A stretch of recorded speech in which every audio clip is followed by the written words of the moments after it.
Yes, those two gentlemen are here with us in the studios. Sani Abdullahi Shinkafa is a former chairman, Committee on Prosecution of Bandits-Related Offences. I also have sitting beside him Habib Gajo, who is a public affairs analyst. Gentlemen, good morning. Thank you for coming on today. Good morning. Good morning, and thanks for having me. Let me start with you, Alhaji Gajo. Summits, yes, we've had it. Not that we've not done this before in the country and up north as well, but give us your impression. What do you think that this summit, given the caliber of people who we saw there, how much of an impact do you think this can make? Well, it is going to go a long way if they are sincere. The sincerity of the summit matters, because we have several summits in 2020, in 2022. Nothing happened. They went to Kigali, they went to United States of America. You understand? All for symposium and seminars and so on and so forth. But nothing comes out of it. And bringing this summit by UNDP, I think the aim is being defeated. And if you notice, most of the governors are not there. It's only 2 governors. The rest are representative. The vice president is there. He spoke well. He spoke positively. The Zamfara State governor spoke positively. I think Zamfara State governor is one of the governors that even hit the nail. You understand? Because this crisis started with communal crisis. You understand? It's not a full-blown terrorism. It's a local violence. You understand? And need to be taken care locally. But due to the inefficiency of the governors who are elected, the politicians who are elected, they capitalize on communal crisis and so on, and created this bandit. When you say that you hope that this will achieve its purpose, the governors, some of them were represented, and did you speak to some persons in that conference when you said you hope that they are sincere? I mean, why did you say that? Yeah, because it is been happening, and some of the governors have said that. Chamberlain, let me give you an example. What happened in Jigawa State? Then the former governor Sule Lamido was a governor. Jigawa used to have communal crisis and farmers' headers clashes. You understand? So Sule called a assembly summit, all the stakeholders in Jigawa State, and asked them, what do you want? As a governor, I will do it for you. I'm here for you. Who spoke out. And the main concern is farmers' headers and drug abuse. He said, okay, I know what I'm going to do. He called the farmers, he called the headers. This is your farms. From so meter to so meter will be a grazing route. You understand? A farmer can expand to the road while the headers can't enter the farms.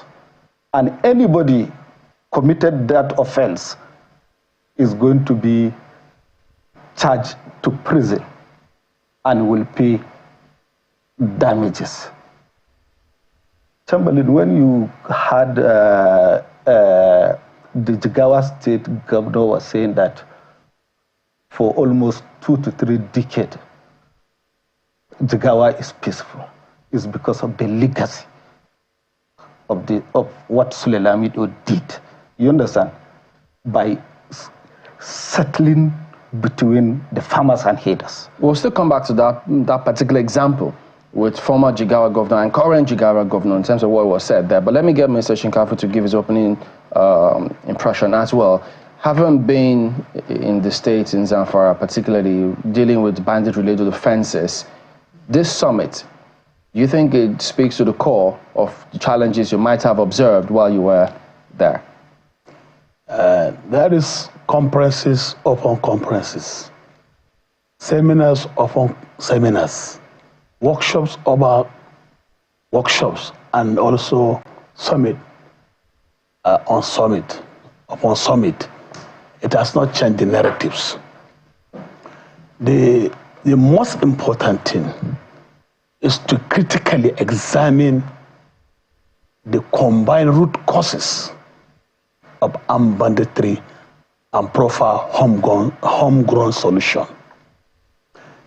The problem of armed banditry is not for you to be attending summit blowing grammar without implementing the outcome of the summit. Many summits have been conducted for decades.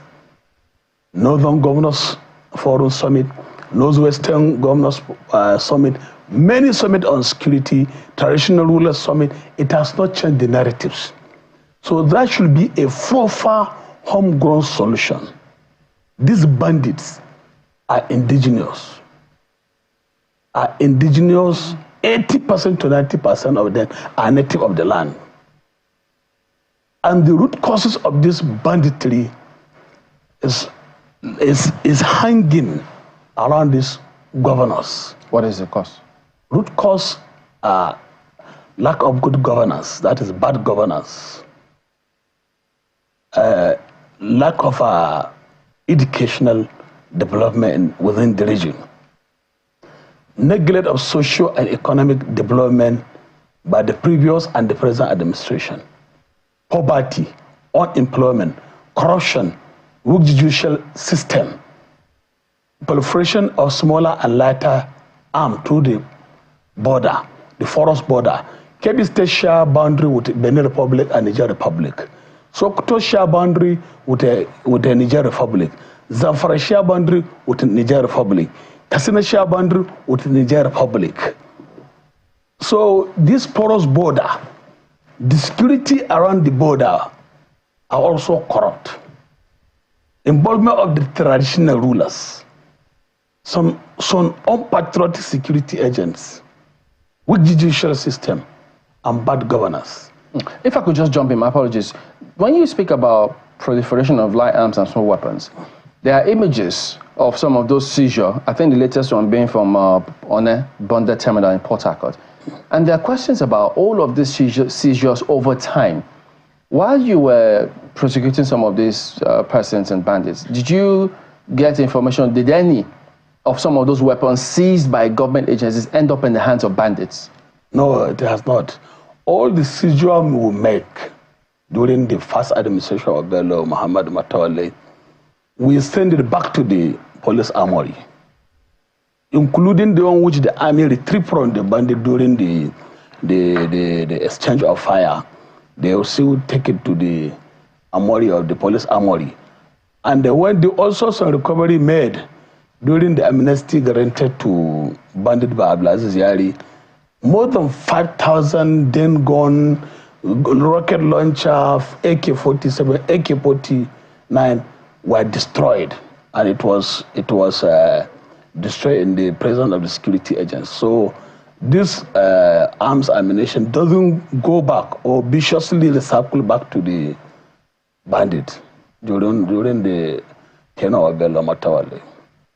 Well, you know, one of the things that you have said, I mean, you've delved right into the root causes of this, of the current insecurity being experienced in the, not only in the northeast, but also in the northwest of the country, but particularly in the northwest now, because it looks like it's the new frontier when we're now fighting banditry and bandits. The northeast was about terrorism, Boko Haram, etc., but it does appear that the army has been able to stem that down. What seems intractable is the issue of insecurity in the Northwest. And just when you were speaking, what came to my mind was the saying that if you think education is expensive, try ignorance, and this is basically where we are. A lot of people are not educated. A lot of children in the North, even as we speak, we're not even seeking to correct that. So in your estimation, would you say that this issue, this situation has now gone too far for some of the discussions that we're currently having? Have we gone so, because it's now close to 9 years since this issue of banditry started in the northwest of the country. It's more than 9 years. Yes, well, it's about that's when it began to come to the national domain, you know, and gaining a lot of traction. Zamfara was where it became very noticeable. Would you say that it has gone too far now for some of the solutions that are being proffered? It's looking at the geographical landmass of the northwest region, and also the highest number of population density of the northwest, which we have even taken about 30% of the total Nigerian population, northwest. So, and looking at the abandoned land, lack of education, lack of development of these agricultural lands are undeveloped, people are unemployed, there's a lot of poverty. All the industries, especially Kaduna textile, Huntua textile, Zamfara textile, are all not working for more than 2 decades.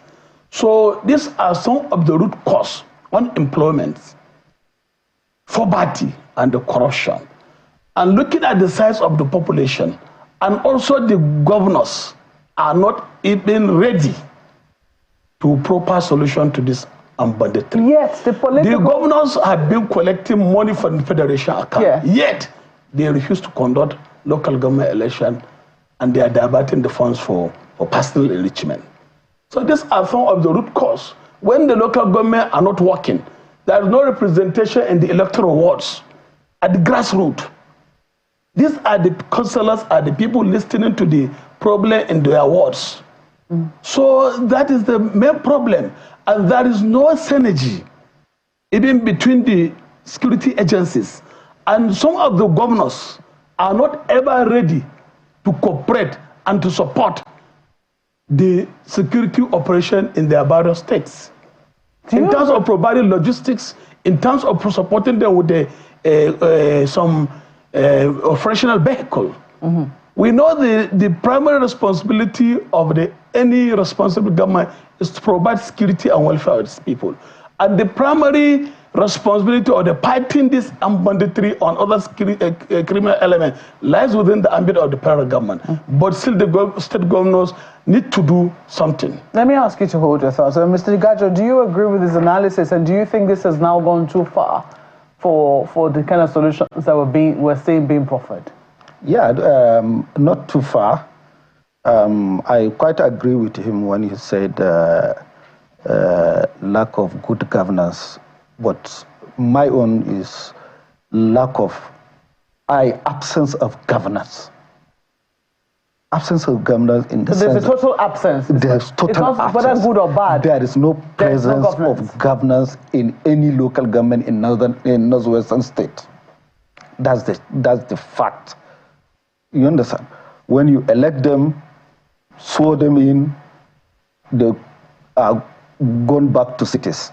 They will be in Kaduna, Abuja, Lagos, and other places. They don't stay in their state. They don't stay in their state. Even the governors spend more days in Abuja more than their state.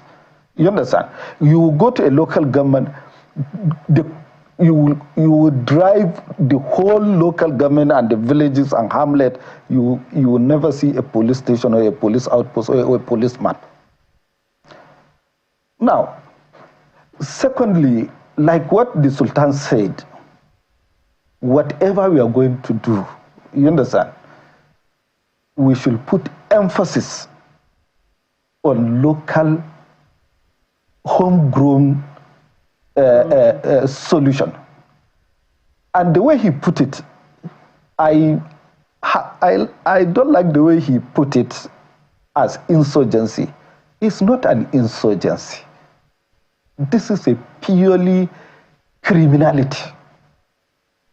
Let's deal with the criminals head on, straight. You understand? We don't need to call them insurgency. We don't need to call insurgent terrorists, and we are growing them. Let us bring them to their levels as criminals, local disturbance and violence, then arrest them, prosecute them. You see, the last administration of Katsina and Zamfara State were busy negotiating with the bandit and the terrorists, even Kaduna State paying them money to lay down their arms. Unfortunately, these criminals are smarter than the government. They will just bring their old guns that are not working. They will dump them. They will collect money. They will go and buy new ones. Next month, you will hear they are back again. So I don't think the politicians, they know what they are doing, or they have good advisors. You understand? So if former Jigawa governor, yes, like you mentioned earlier, if he was able to call that kind of meeting, and then you say the legacy of what is there now is part of what, as a result of part of what he did before. Yes. So there's a clear example right there. So what makes it so difficult for some of the other governors there to do the same thing? They are too lazy, and most of them are corrupt. You see, the Minister of Defense, the current one, the current Minister of Defense is the one that succeeded Sule Lamido. He continued with it. He consolidated. The new governor,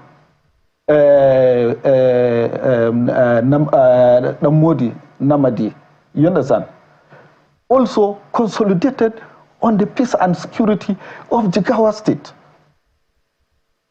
We have large farms, we have many dams, mini dams, and so on. We have plenty acres. So people are farming, and headers are grazing. We have big market. We have international market, Megatari, Gujungu, and so on and so forth, Gumal. You know, and we bordered Yobe, Borno, Bauchi, and Gombe State.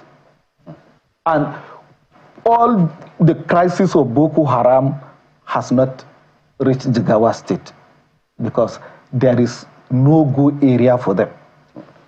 If I could just ask you this, also following that example, there are several images that circulate all over the place about herders herding their cattle in people's farms, not in Jigawa, other places. I don't know if I see that in Jigawa though, if there are visuals of that. So is it that they don't know? Because there's sometimes you can clearly see that this is somebody else's farm. Why does that happen? Do they need to be told that this is somebody's farm when they go in there? Yeah, you see, a herder is mostly small boys, young boys, some 7 years, 12 years, 17, 15 years. So they have owners? They have owners, you understand?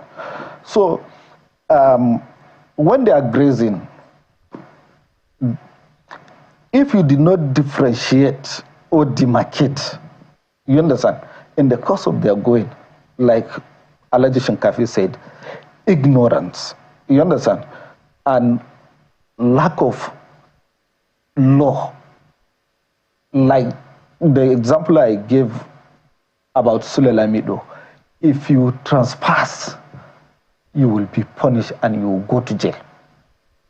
And nobody will save you. And he uses the emirate, the local councils, like what we call village head, you understand, to step by step, they give information. Even the outside Fulanis that are coming or passing through Nigeria, if the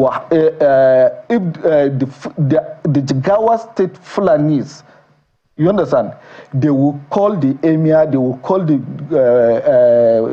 DPO, they will signal the police that so people are coming and we didn't trust them and we don't want them to come. You understand? There is no way for them because they look violent or they carry arms. Wow. You understand? There is a correct channel of information in Jigawa State. You understand? So if the northwestern state will do that, what happened in Kano during Boko Haram, when they start attacking Kano people went after them. If you rent a house and they did not trust you, you rent a house 3 days, 5 days, nobody see you, nobody knows you, they will call police. They will call Hizbah. They will arrest you. That's how Boko Haram left Kano State. You understand? So in Zamfara and Katsina, Sokoto, they are busy calling for let down your arms, let discuss, let's settle. You can't settle with a criminal. You can't settle with somebody who is taking life. You understand? You can't negotiate with a criminal that don't even value his own life, talk more of your own. You understand? So these governors, they thought they are secured, so they don't care about the local people or their indigenous or their state. They, like in Zamfara, most of this crime is being committed by illegal miners. There is a bunch of illegal miners everywhere. Yes. I haven't heard you speak about that as part of the main factors. Because even as we speak today, the allegations that the former governor was negotiating with bandits. So could you speak to those key issues? How serious was illegal mining? Did it contribute? Are the governors benefiting? Did the former governor benefit? Did he negotiate with bandits? Is he negotiating with bandits? You see, the negotiation with the bandit is another approach. It's a non-kinetic approach. In the fight against crime and criminality, especially something to do with the banditry, insurgency, you have to go into two approaches, non-kinetic and kinetic approach. So the governor was trying to initiate a peace dialogue with the repented bandits who are ready to repent. Those who are not ready to repent, there was a total military action against them.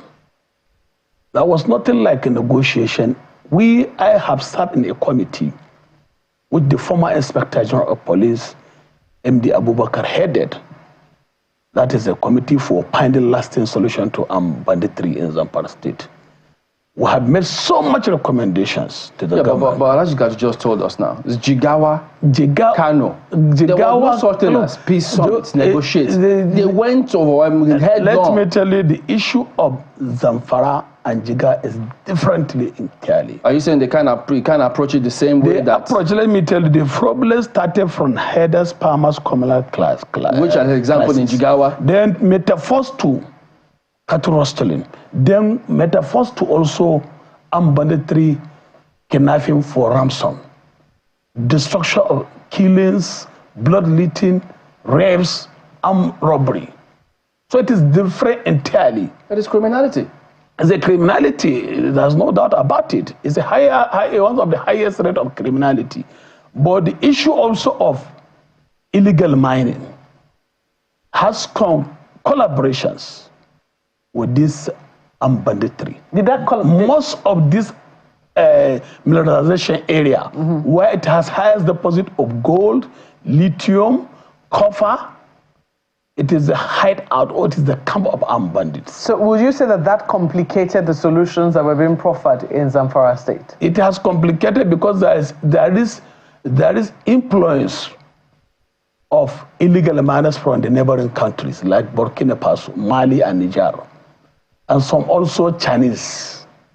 Pardon me. See, the example Alhaji Gajo gave. Yes. That if the foreign Fulanis, if they are coming into the country, the local Fulanis he just told us that example. Yes, Why couldn't the Zamfara State do the same thing? You see, that is what I have earlier said. Are they the ones bringing those foreigners to come and mine illegally? No. You see the influence of, these Fulani are nomadic. You understand? And the influence of, illegal influence of Fulani aliens, you can't stop them because they go through Cameroon, Niger, Mali, Burkina Faso, they are nomadic Fulani. Even they go through the eastern part of the country and the western part of the country. So that's influence of the illegal alien. It is only if the government is ready. That was what we call jangali and cattle taxes during the native authority.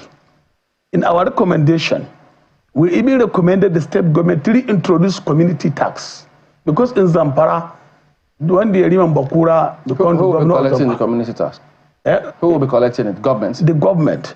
It's through the community tax. You can checkmate the influence of the illegal immigrants.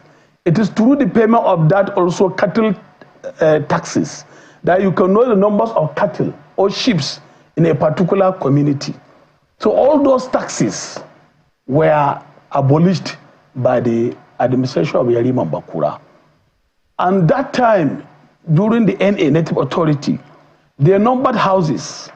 So they know the numbers of occupants or inhabitants of each and every houses, even before the census.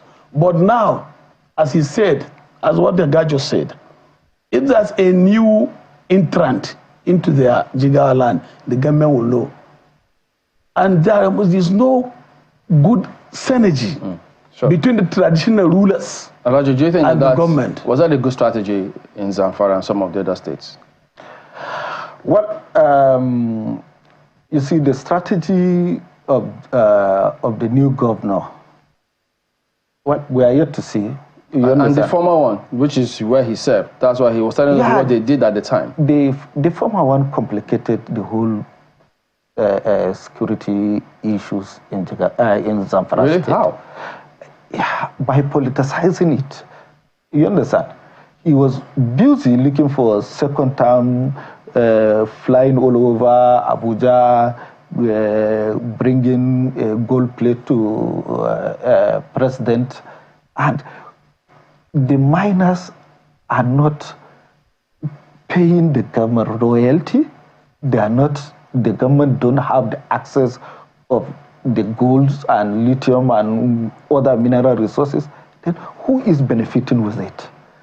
We need to know, is government benefiting from it? The Nigerian government is benefiting from it? Is it going to our national treasury? Is it going to the state treasury? These are criminals. These are bad, illegal miners. Whether they are from Burkina Faso, they are from anywhere. You deal with them, you stop them. You understand? In some of the states, we don't entertain Mieti Allah self. You understand? Like in Jigawa State, there is no Mieti Allah. You understand? At all? At all. Jigawa State. Because we used to call them Masuchi de Chito. You know, I don't know how to, let me what's put the English one? Those who are eating from the sweat of the... benefiting from the crisis. Yes. You understand? They will always issue a statement, come to media, talk rubbish, threaten people, threaten Nigeria, and so on. And those local those local criminals are raising shoulders. Sorry, there are two types of, two groups, Mieti Allah Kaltohore and Mieti Allah Cattle Breeders Association of Nigeria. Is it both? You don't have anyone in Jigawa? We don't have anyone in Jigawa State because in Jigawa there is houses, there is Fulanis. You understand? I'm a Fulani man. When I was a student in Hadija, you understand? During military, I think during Babangida, those foreign headers came and passed and sweep our cattle and sheep. You understand? So my father used his pickup up to Unguru to stop them and fought them. And they said, if your cattle are there, call them. My father called them and they came out. He said, next time, don't pass our place. You understand? The people were brought to the emir of Hadija. Then Haruna Maji was the emir of Hadija. They were sanctioned and they were warned and they were banned from taking that route. You understand? So now, what the northwestern state governors will do is to stop those criminal headers who are stealing and committing all those crimes. If you see them, you know them. They are bororos and so on. You understand? So, and they don't belong to Nigeria. But Nigeria is the giant of Africa. Our borders are open. And we signed an agreement. There is also an ECOWAS agreement that allows for transhumance. Yes, I'm protocol. just wondering how much of that has affected also the security. And can you tell us what you made of the Senate's intervention, the attempted intervention by trying to legislate ranches for the entire country? Yeah, we started with ranches, you understand? But later it was abolished. That is why we have brutally, we call it brutally in Hausa. It means ranches. It means ranch. You understand? In that local government or in that community, everybody will bring his own cattle and sheep and goats. You understand? They will stay there in the morning. They will go and graze. There is abundant land of grazing that is not a farm. You understand? It's a government land that was not allocated to anybody. They are free to graze there. And their route to the river or stream to drink water is also provided. Look, we live a time where a farmer will go and meet a Fulani man. Please, come, I have harvested my crops. Bring your farms to stay in my, bring your cattle to my farm and pay me. You understand? Pay me 30,000, 70,000. It depends on the life of your owner. They will be in the farm grazing, and at the end of the when the rainy season comes, they will go and you have a manual fertilizer. So your if I could just ask you, help us understand this, because the impression people have is that if they first of all ask, why should government spend public funds to do ranching for herders? Because it's different if it was livestock. But if it has to do with farmers, they think, number one, that government shouldn't be spending public funds, particularly for herders, because it's a private business. Yes. And then they also think that if that happens, chances are that if you give that space, they, like you said, the bororos might come in, join, they spread, become a risk to society. That's why some people think, no, this is not a good idea. Yeah, enacting the law is, or implementing the law, because the laws are there. In every state, the laws are there. You understand? They don't want to do it, and the National Assembly want to capitalize on it, the politicians want to capitalize on it and make some noise, create tension and escalate some of the things. You understand? People will start writing, firing back, you understand, criticizing and so on and so forth. So let all the assembly members, both the Senate and House of Representatives, they have a constituencies. Let them go back to their constituencies, sit with their local government chairmen and councillors, you understand, and the community leaders. Let them discuss, how are we going to secure our constituency? We have Fulanis, we have farmers. You understand? We have herders, we have farmers. Come together. How are we going to do this? Your business is your business. Farming is also a business. We need each other. So how are we going to make peace? Okay. peace we're winding down. It's a gold. What would your suggestions be for peace or solutions to this crisis? Well, the solution to this crisis, first and foremost, before I continue, I want to disagree with the comment made by Habib Gajo that the former Governor Mattawalle complicated the armed banditry in the state. It's not true, because the issue of banditry is far back more than 12 years now, and the governor inherited banditry from the past administration of Abdulaziz Yari. So I have to put the record straight.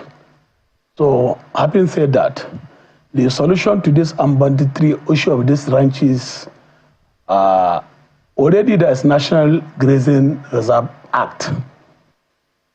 More than 20% or 20% of the land mass in the northern region during the late Premier Ahmadu Bello was set aside for grazing reserve, for forest reserve, for cattle route, and the Fulani settlement and palm settlement. Most of these palm lands have been taken away or sold out by some traditional rulers.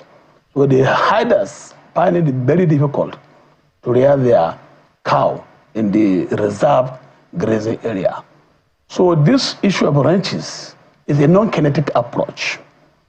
It will also help the government to minimize the Fulani nomadism, going up and down and causing all this type of, committing all this type of crime.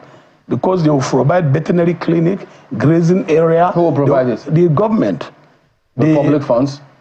Well, that is, why should government spend public funds? The responsibility of government is to provide security and welfare of its people. That is section 14, subsection 2 of the Constitution. Yeah, but you're saying they should provide specifics. So for particularly for the funds are made from the government and for the public. The government is to start people. So is government going to provide me if I'm having goats? You know, government has already there's a ranches. No. It is but because of the unscrupulous attitude of some traditional rulers encroach and sold out all this. But we just had a clear example of what was done in a particular state. So instead of spending, why can't states try it? Look, instead of spending money to build ranches, you will end up spending money and buying arms and ammunition, and also appropriating the fact. That's trying to twist government. If you say, if you don't do this, this is what you get. That would be twisting government. No, you see, or else other criminals will come up in another region and say, okay, you spend this or you get this. You can't blackmail government like that. An amnesty was granted to the Niger Delta. And money were spent on the national budget. So that's why. So why should people doesn't question that? Why? Question which one? Questions the amnesty and also the solution which they was. So is this a deliberate attempt to say, okay, since you granted amnesty to Niger Delta, then you have to grant amnesty or buy ranches or build ranches for herders? You see, the government has already set aside money. They are coming. So, but are we equating human lives with the pipelines now? The same thing? Human lives? Human lives is more important than pipelines. All right. I believe we've already gotten your suggestion and solutions because we had to go. It's already 10. Yeah. But what I've said about the former Zamfara State governor, this is a governor that calling bandit criminals, laying their arms, giving them title, turbaning them, celebrating with them. Okay, so visiting them, even going to their. Gentlemen, we have to thank you. It's a non-kinetic approach. Habib Gajo, public affairs analyst, Sani Abdullahi Shigafi. Thank you, gentlemen, for coming on today. Thank you for having us. It's Business Morning on Sunrise Today now with Ini John Mekwa.